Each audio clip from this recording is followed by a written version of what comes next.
What's up, .NET developers? Are you building APIs all the time and you have to hop in between a bunch of different tools when you want to test your APIs and test some of the changes you're making? Well, in this video, we're going to go over some new functionality coming to Visual Studio that allows you to edit .htp files right here on learning C# and .NET with Isaac.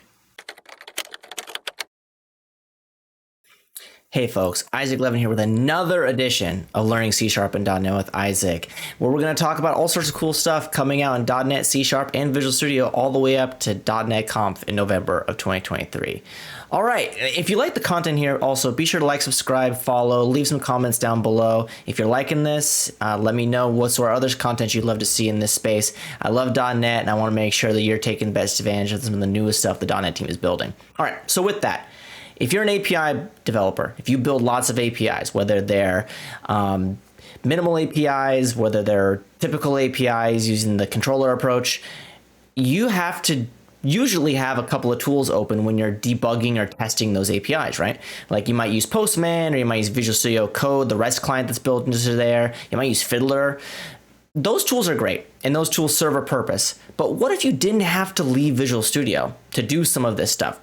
Or if you had the ability right inside of Visual Studio to make requests against your APIs, and you can have your APIs running as well, and you can fire breakpoints and debug your heart's content. Well, in the latest version of Visual Studio, so Visual Studio 2022, there is support for a .htp file. So an HTTP file is really cool because it allows you to define a REST request. And I think what's really, really cool is it just gives you more flexibility as a .NET developer to be able to not leave the comfort of Visual Studio. If you love Visual Studio, you want to be in there as much as you possibly can to make sure that you have the best experience, and being able to test APIs is a part of that. So let's hop over to my screen. So right here, I have just a really quick sample that I spun together, which uses the more typical web API approach for building out an API. So it's a .NET 7 application.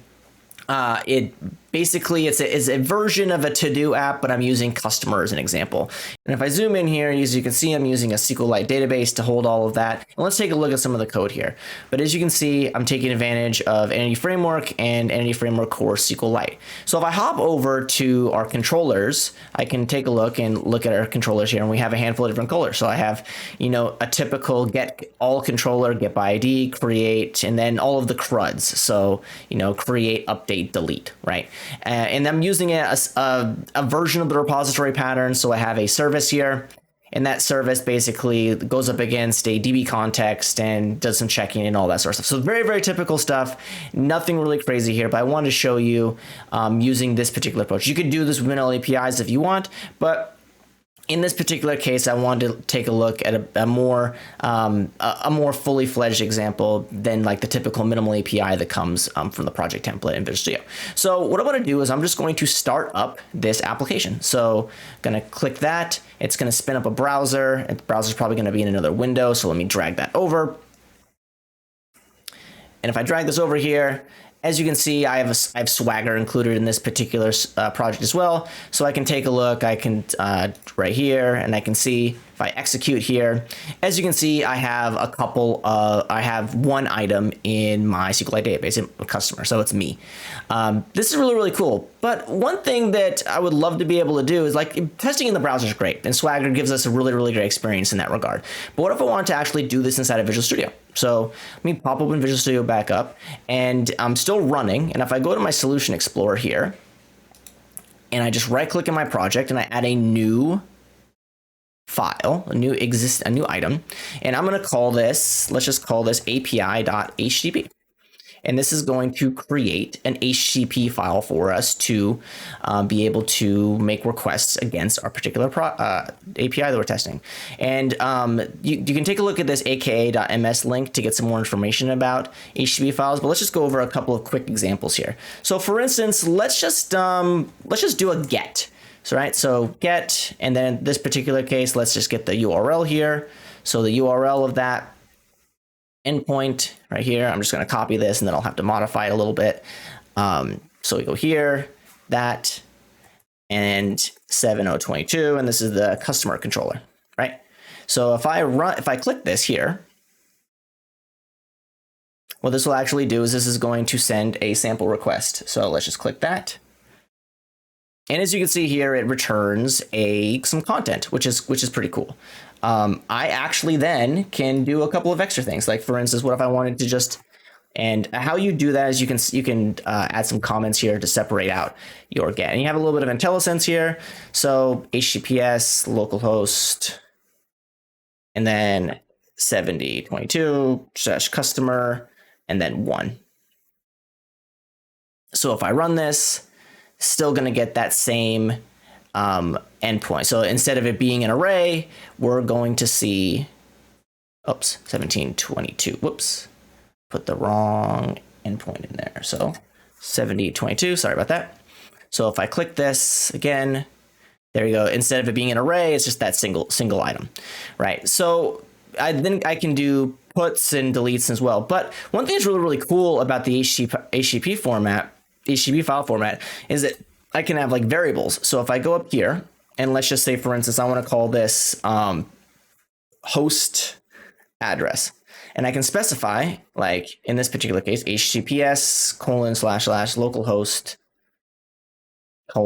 7022, because in that situation earlier where I made a mistake, I can make sure that I don't make similar mistakes to that. And how I take advantage of that is let's just get this out of the way, and then I use double brackets, and then I can get some IntelliSense to get that host address in there. So let's just do the same thing for this one. Host address. All right, so I'm gonna save that, and then I'm gonna run that to make sure that it still works. Cool. And as you can see here, I have that endpoint still. So that's really, really cool. So, I mean, this is just doing gets, but you can also have like put and post. So like, for instance, let's just separate this out to make this easier to read. And then let's just do a put. And then I can do that same thing. So host address, and then I can do customers 1. And what's cool is I can actually specify headers in here as well. So let's just make sure. So my content type, let's just make sure my content type, and that is, my content type, and that's going to be application/JSON, right? So, and then from there, what I can just do is I can actually specify the particular things that I'm going to update. So let's do this. Let's just, to make our lives easier, let's copy this. And then we're going to put that in here, right? Sorry for the formatting, but I'm going to change my address to 456.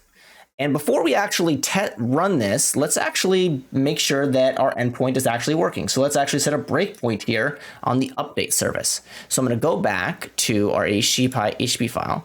So if I click run here, what this is going to do, it's going to click run, and then this is going to fire a breakpoint. So then I have that same experience, like if I am hitting this from an external service. So I can validate here. Let's just step in a little bit. So then as you can see here, if I hit F5, if I go back here, I'll get a request saying the customer updated. So then if I go back and look at this particular customer, I can see that my particular address is changed. So there's a ton of other things that you can do here, and I can also create new ones. So if, like, for instance, let's just copy this put, and let's just make this a post, and then I'm going to do this, and then I'm going to take out this. So, and then for this particular thing, let's just change this to test. And then I separate this out.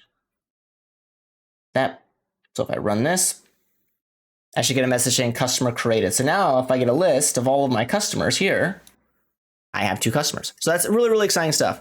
And, you know, again, this is just a simple example of some of the things that you can do with the HTTP file. Like, again, you can have parameterized things. You can specify different headers. So like, for instance, you know, when this is a bit more fully fleshed out, maybe so you can have some auth scenarios that you can actually test as well. So really, really cool stuff coming out.